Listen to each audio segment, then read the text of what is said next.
Damai sejahtera Allah yang melampaui segala akal, itulah yang memelihara hati dan pikiranmu di dalam Kristus Yesus. Amin. Horas madihita saluhutna. Bapak Ibu, saudara-saudari yang dikasihi oleh Tuhan kita Yesus Kristus, ala odo pehamiati amang inang.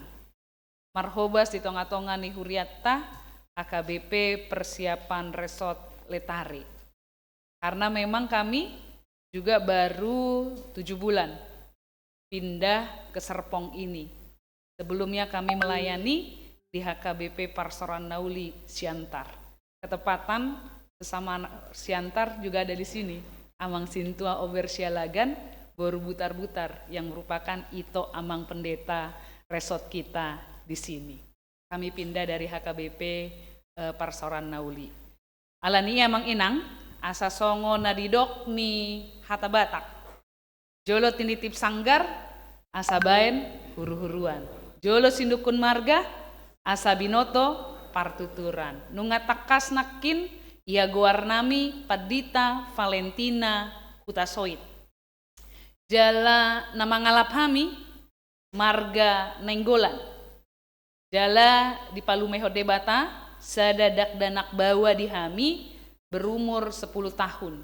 Sekarang kelas 5 SD. Molo dainang pangitubu boru Panjaitan.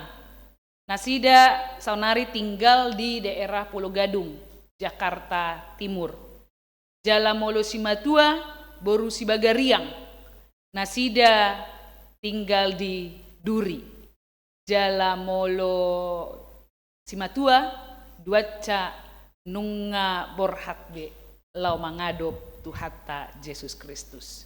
Imajuati amang inang, perkenalan singkat kita pada saat ini. Horas madihita saluhutna.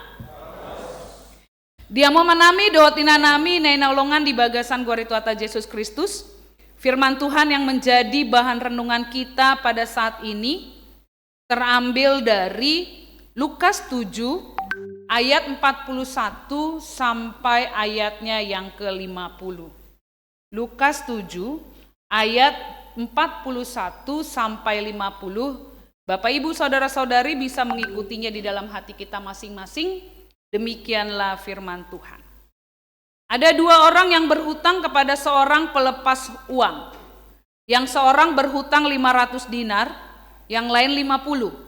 Karena mereka tidak sanggup membayar, maka ia menghapuskan hutang kedua orang itu. Siapakah di antara mereka yang akan terlebih mengasihi dia? Jawab Simon, aku kira dia yang paling banyak dihapuskan hutangnya. Kata Yesus kepadanya, betul pendapatmu itu. Dan sambil berpaling kepada perempuan itu, ia berkata kepada Simon, engkau lihat perempuan ini? Aku masuk ke rumahmu, namun engkau tidak memberikan aku air untuk membasuh kakiku. Tetapi dia membasuh kakiku dengan air mata dan menyekaknya dengan rambutnya. Engkau tidak mencium aku, tetapi sejak aku masuk, ia tiada henti-hentinya mencium kakiku. Engkau tidak meminyaki kepalaku dengan minyak, tetapi dia meminyaki kakiku dengan minyak wangi. Sebab itu aku berkata kepadamu, dosanya yang banyak itu telah diampuni, sebab ia telah banyak berbuat kasih. Tetapi orang yang sedikit diampuni, sedikit juga ia berbuat kasih. Lalu ia berkata kepada perempuan itu, dosamu telah diampuni. Dan mereka yang duduk makan bersama dia, berpikir dalam hati mereka, siapakah ia ini, sehingga ia dapat mengampuni dosa? Tetapi Yesus berkata kepada perempuan itu, imanmu telah menyelamatkan engkau, pergilah dengan selamat. Demikianlah firman Tuhan. Bapak Ibu saudara-saudari yang dikasihi Tuhan kita Yesus Kristus, minggu ini adalah minggu-minggu Prapaskah, di mana kita mengingat akan penderitaan Yesus Kristus untuk menebus kita manusia. Sama seperti yang dikatakan oleh vokal grup dari remaja tadi, bukan dengan emas perak Tuhan menebus kita, tetapi dengan darahnya yang mahal. Tuhan mengampuni, dosa-dosa kita. Oleh karena itu, dalam masa-masa prapaskah seperti ini, biasanya kita harus bisa melihat salib yang ada di depan kita ataupun yang ada di rumah kita. Karena kenapa? Dari salib itulah kita mendapatkan sebuah kehidupan. Makanya buku edita nomor 407 madok panotno tima silangi. Untuk itu supaya mengantar kita memahami khotbah kita pada saat ini, parjolo tede humajua tiamang inang. Buku Ende 407 ayat 1 atau BN, kita menyanyikan BN-nya. BN HKBP 407. Bagi yang nggak bawa buku BN-nya bisa ngelihat di handphonenya, ya kan? Bisa musiknya? Yuk.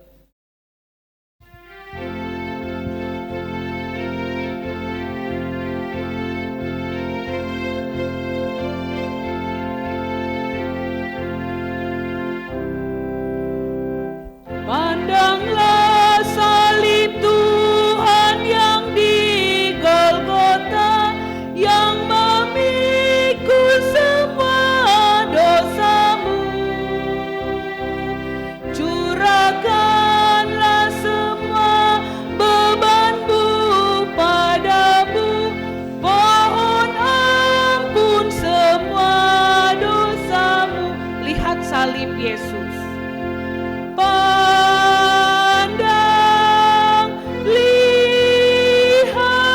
Pandanglah salib Tuhan yang di Golgota, kau dan aku hidup darinya.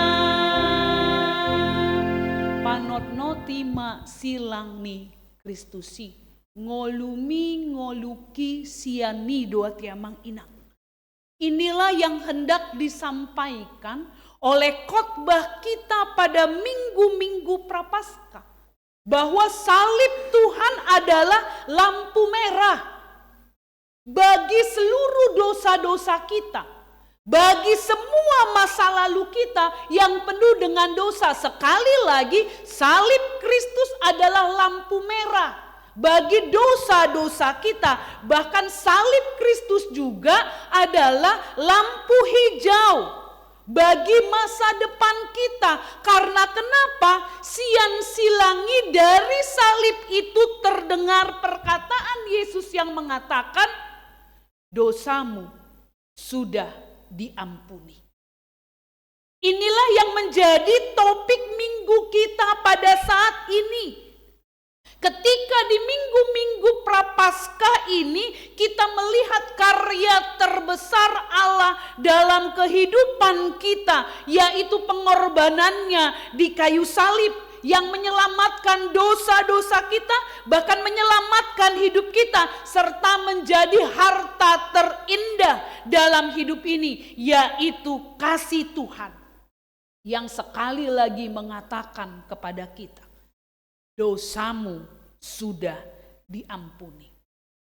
Inilah Bapak Ibu saudara-saudari yang dirasakan oleh perempuan tunasusila yang datang meminyaki kaki Yesus dalam nats khotbah kita pada saat ini, di mana perempuan tunasusila tersebut, perempuan berdosa itu yang tidak pernah dicatat namanya, yang tidak pernah dianggap siapa-siapa, maaf kata karena dia adalah seorang pelacur. Tetapi pada saat ini perempuan berdosa yang penuh dengan dosa tersebut telah menerima anugerah pengampunan yang begitu besar dalam hidupnya yang penuh dengan dosa. Bahkan Tuhan mengatakan dosamu sudah diampuni. Anugerah pengampunan Yesus Kristus ini Bapak Ibu saudara-saudari ternyata bersifat memberi. Bahkan anugerah Yesus Kristus ini juga bersifat merangkul dan memeluk perempuan tunasusila tersebut. Sehingga ketika Tuhan merangkul dia, memberikan pengampunan dosa, perempuan berdosa itu menangis, menyesali segala dosa-dosanya dan mencoba untuk memperbaiki kelakuannya ke arah yang lebih baik. Oleh karena itu Bapak Ibu saudara-saudari, mari kita lihat anugerah pengampunan yang diberikan Tuhan terlebih dahulu kepadanya. Sekali lagi saya katakan, pengampunan terlebih dahulu diberikan kepada perempuan yang berdosa itu, barulah ia bertobat. Jadi jangan dibalik. Bertobat dulu baru mendapatkan pengampunan, enggak. Karena Tuhan sudah memberikan pengampunan, makanya kita dituntut, perempuan yang berdosa itu dituntut untuk wajib dan harus bertobat. Sama seperti lagu rohani kita kan mengatakan mengampuni, mengampuni lebih sungguh. Tahu semuanya? Nyanyikan. Mengampuni, mengampuni lebih sungguh. Tuhan lebih dulu mengampuni kepadaku, mengampuni, mengampuni.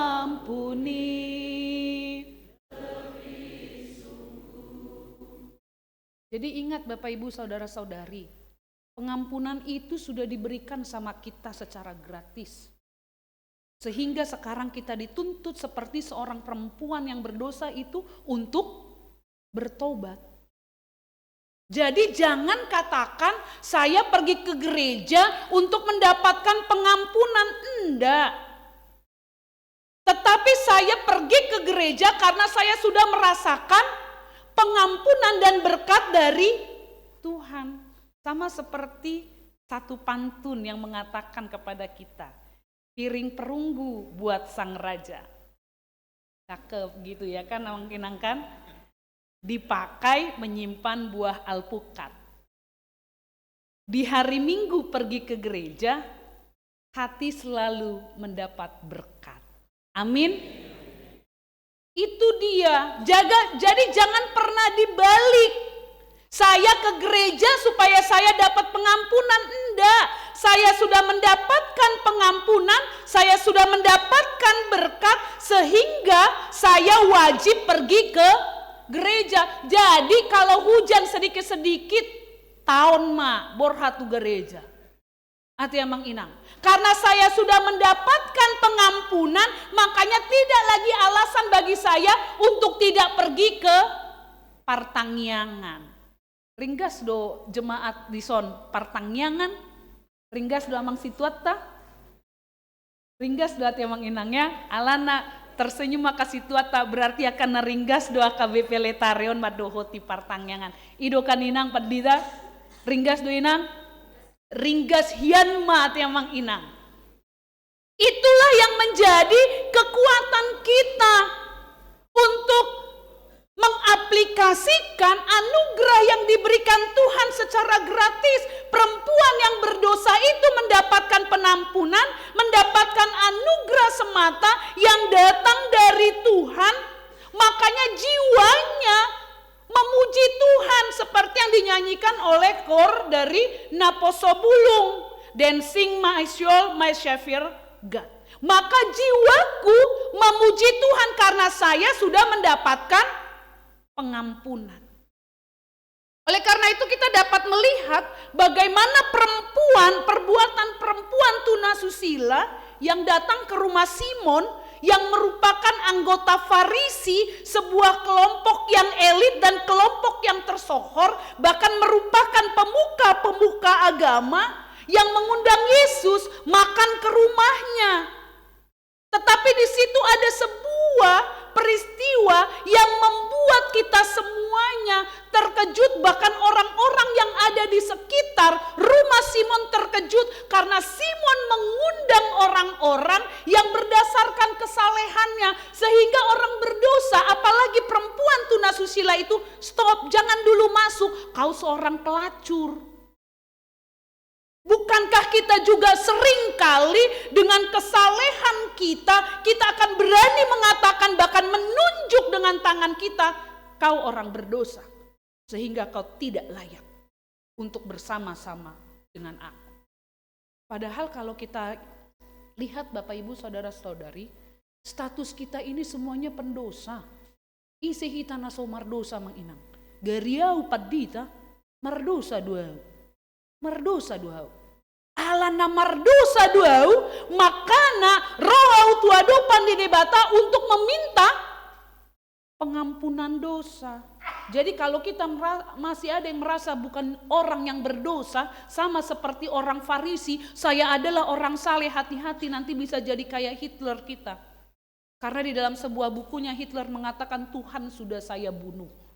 Bayangkan saja. Karena dia menganggap dirinya yang paling saleh.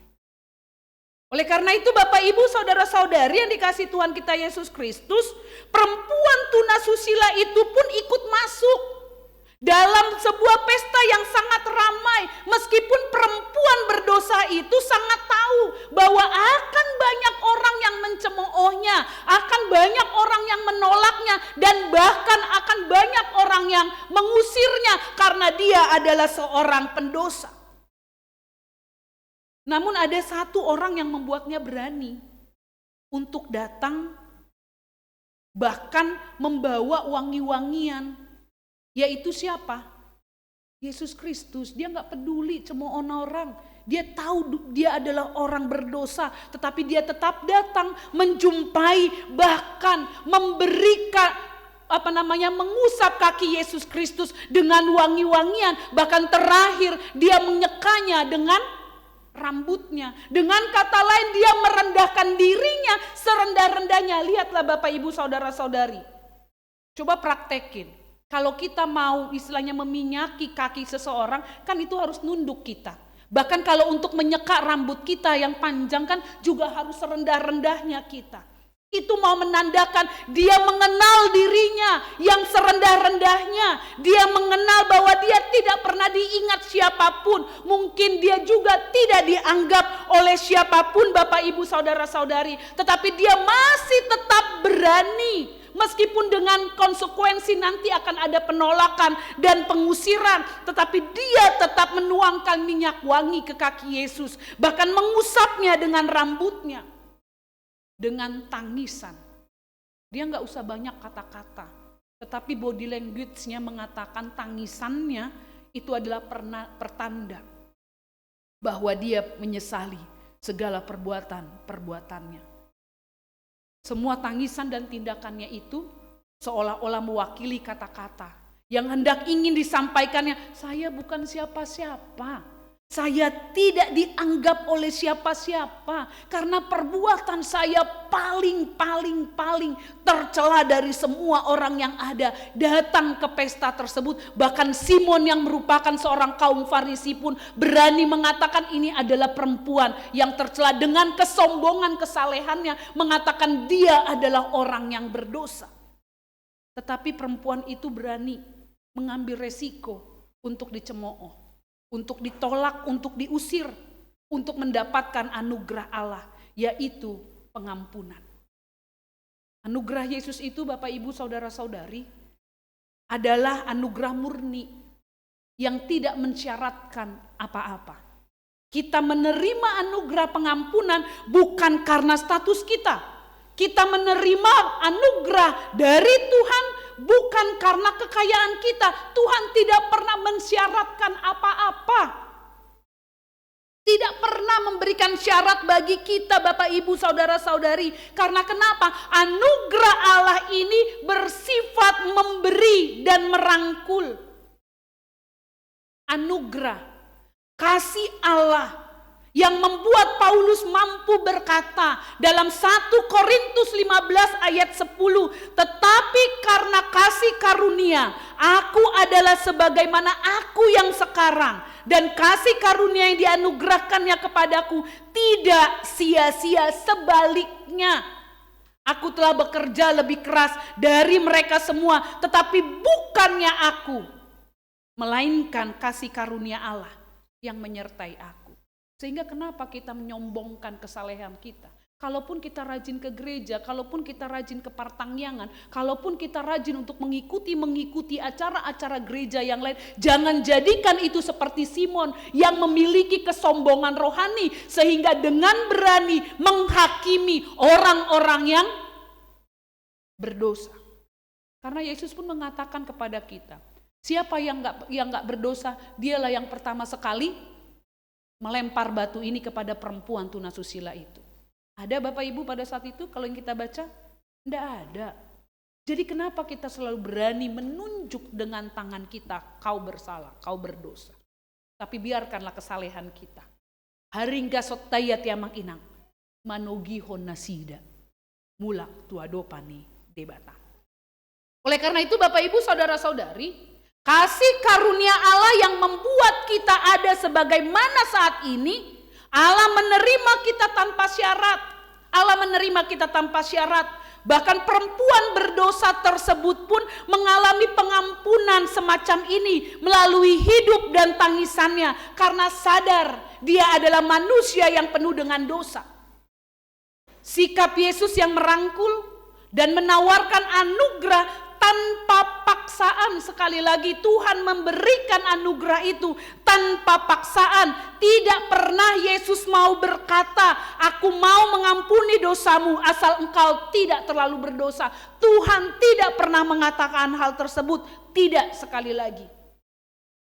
Yesus justru ingin mengatakan, ini kedua tanganku, sambutlah, bentangkan tanganmu, dan mari kupeluk engkau dalam anugerahmu.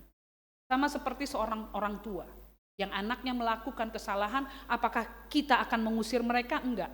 Tetapi kita akan memeluk mereka dengan mengatakan engkau berdosa, engkau salah. Sehingga mereka mengerti di mana kesalahan mereka. Oleh karena itu Bapak Ibu saudara-saudari, sebuah pengampunan membuat seseorang, membuat kita menjadi bebas. Kemudian ia pun atau kita pun bebas untuk mengampuni orang lain. Jadi karena kita sudah mendapatkan pengampunan, kita dituntut untuk bisa mengampuni orang lain. Simon yang dalam nats ini tidak mungkin menerima perempuan itu. Karena kenapa? Hidupnya justru menolak pengampunan Allah si Simon. Karena dia merasa hidupnya saleh. Menurutnya, yang utama adalah kesalehan berdasarkan seperangkat aturan Taurat. Padahal Tuhan mengatakan bukan Taurat yang menyelamatkan engkau, tetapi anugerah Allah. Taurat itu hanya sebagai cerminan, pagar, agar kita tidak melakukan dosa. Padahal Yesus Kristus mengajarkan bahwa kita bertobat karena kita sudah diampuni. Sekali lagi, kita bertobat karena kita sudah diampuni. Oleh karena itu Bapak Ibu saudara-saudari, anugerah selalu datang pertama. Pengampunan itu selalu datang pertama. Seperti lagu tadi, mengampuni terlebih dahulu Bapak Ibu saudara-saudari. Yang dilakukan oleh Yesus Kristus. Rangkulan ilahi selalu datang terlebih dahulu. Setelah itu barulah orang itu diampuni, menyesal dan bertobat. Inilah yang dilakukan oleh Daud. Setelah dia menerima pengampunan dari Tuhan, maka dia menyesal, menangis, bertobat, dan akhirnya menjalankan hidupnya untuk lebih baik lagi. Pengampunan seperti ini bukanlah pengampunan murahan. Sekali lagi, bukan pengampunan murahan. Pengampunan ini mahal karena kenapa? Menuntut pertobatan Bapak Ibu Saudara-saudari, menuntut perubahan. Jadi kalau kita sekarang sudah diberikan pengampunan yang gratis, harus dan wajib kita bertobat. Jadi jangan ada pernah bilang mengatakan nanti ajalah bertobatnya, enggak. Karena Tuhan akan menuntut terus-menerus karena kita sudah diampuni. Tapi jangan salah, kalau bertobat itu meninggalkan hidup kita 180 derajat, langsung balik kanan. Jangan ada serong kanan, hadap kanan, serong kiri, hadap kiri, enggak. Dan juga kalau bertobat itu bukan berarti yang tadinya bertobat mencuri 10.000 jadi dikurangin mencuri 2.000. Enggak. Tapi jangan lagi lakukan pencurian. Itulah yang diinginkan oleh firman Tuhan pada saat ini Bapak Ibu Saudara-saudari. Seperti yang dikatakan dalam ayatnya yang ke-47. Maksudnya adalah dosanya yang banyak sudah diampuni dan ini terbukti dari dirinya yang banyak berbuat kasih. Artinya apa? Ketika orang banyak berbuat kasih, kita tahu bahwa kita sudah diampuni. Kita sudah diampuni, makanya kita melakukan perbuatan kasih. Prinsipnya adalah pengampunan muncul pertama sekali, setelah itu baru perbuatan kasih. Karena kita sudah diampuni, muncullah penyesalan dan pertobatan. Lalu timbullah kerinduan untuk melakukan kasih, termasuk untuk mengampuni orang lain. Sebagai contoh, kita telah mendapatkan pengampunan dari Tuhan. Sehingga kita harus bisa dan wajib mencintai dan mendoakan musuh-musuh kita. Adong dope hita di sona mang inang namar musuh dopak akadongatta berek kamu jo amang inang tu siamun tu habirang depan belakang. Adong dope hita amang inang naso masih pakulingan. Adong dope nakin nanaing tu garejaon aka amata dot inata gabe marbadai alana terlambat inata bermakeupnya terlalu lama gabedang marsi pakulingan saunari. Atau ada nggak dari anak-anak kita yang masih memiliki musuh? Pertanyaannya bagi kita Bapak Ibu Saudara-saudari, karena kita sudah mendapatkan pengampunan dari Tuhan, ingat mamang inang ada pengampunan tanpa batas yang diberikan Tuhan. Untuk itu, molo adong dope hita nomar si pakulingan. Masih pakulingan mamang inang. Untuk itu sekarang coba salam belakang depan kiri, selamat hari Minggu. Tandanya bahwa kita ada pengampunan.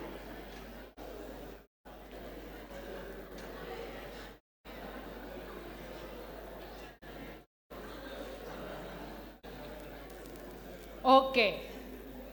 Mungkin rahita hudul dan mungkin kalau kita sebelah-sebelahan biasanya nggak bukan musuh kita, karena kenapa? Kalau musuh kita jalan dari depan gereja, naing hudul isi HP tarbere kita musuh tak pitor pida do tupudi. Kan hido. Alani sonari coba mamang inang jongjong maju hamu adong do dipudi aka musuhmuna. Jupangi madok selamat hari Minggu Adong do amang inang? Ndak ada. Puji Tuhan, karena kenapa? Itulah pengampunan yang ditawarkan oleh Yesus Kristus pada saat ini. Dosamu sudah diampuni, bahwa ada pengampunan tanpa batas.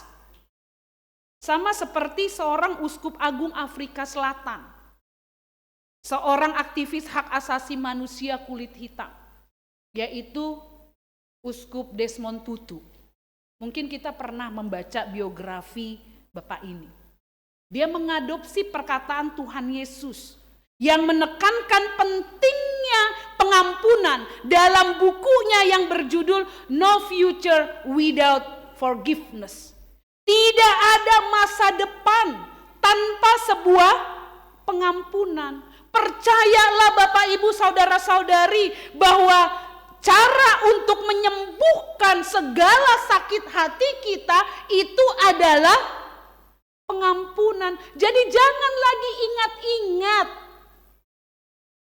hal-hal yang tidak baik tersebut. Tapi kalaupun kita mengingat perbuatan-perbuatan musuh kita, mampukanlah kita untuk memaafkannya. Jadi molope adong anon hobar balokta naso masih pakulingan yang masih musuh-musuhan kita tiamang inang tuk-tuki hamu jabuna eda lae nakin nga hubege tangiang nga adong pengampunan di lewat tuau, maafkan aku ya boy do hita manginang. Jadi sehingga tidak akan ada lagi terdengar mardomu mahita di tanorara. Apa di botohamu doa menginang tanorara naon kuburannya ngamarasing. Satu di pondok kelapa, nasa ada di Samosir. Jadi kuburan na pedang boi mardomu, satu na kuburan na pedang boi mardomu ati amang inang. Untuk itu marilah kita terus bisa memaafkan dalam kehidupan kita. Ingat Bapak Ibu Saudara-saudari, pengampunan itu bukanlah kelemahan. Tetapi pengampunan itu adalah kekuatan. Memang mengampuni itu tidak mudah. Yesus sajalah yang maha pengampun. Namun kita bukan Yesus. Karena seringkali kita mengatakan seperti itu kan Bapak Ibu Saudara-saudari. Karena kenapa? Kita hidup dalam kebencian yang mengakar. Seperti kanker yang sulit untuk bisa pulih. Kecuali kita membiarkan diri kita menjadi pengampun. Oleh karena itu ada 4 langkah. Supaya kita menjadi pengampun. Bahkan rekonsiliasi itu terjadi. Dan itu pun juga yang ditunjukkan oleh Yesus melalui firman-Nya pada saat ini. Ingat yang pertama. Pengampunan atau rekonsiliasi itu selalu berawal dari seseorang yang berinisiatif membuka tangan. Ketika membuka tangan, kita mau terbuka. Sekaligus kita juga pasti akan terluka. Karena kenapa?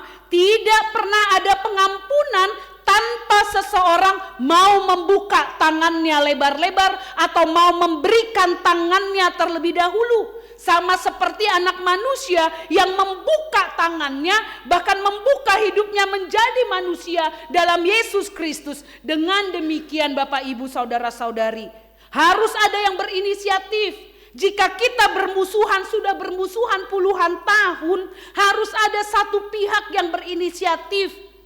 Dan itu juga tidak mungkin kita mengharapkan atau menantikan musuh kita yang datang sama kita. Tetapi karena kita sudah mendengar pengampunan diberikan secara gratis, kita yang terlebih dahulu berinisiatif untuk membuka tangan kita dan memberikan tangan kita untuk bisa berdamai dengan musuh kita.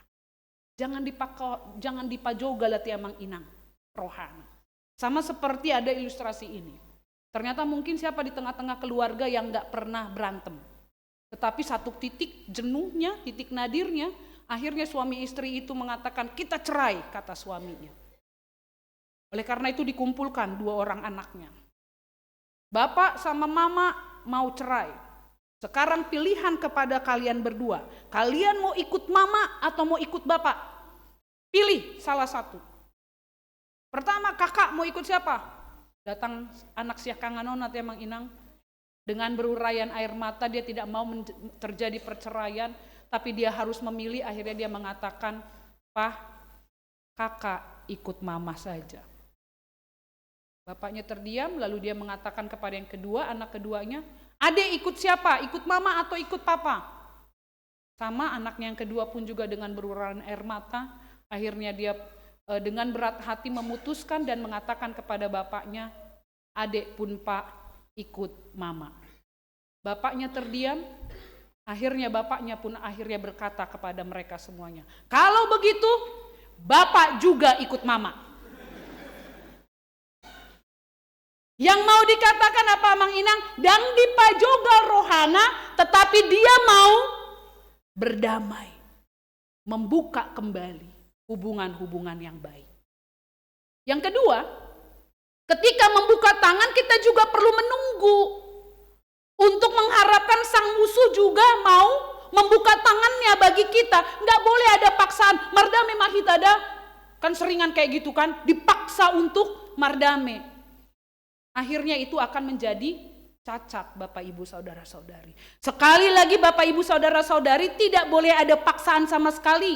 Kita membiarkan orang berproses untuk memutuskan apakah aku juga mau membuka tangan untuk berdamai. Dan yang ketiga, Yesus memberikan kebebasan.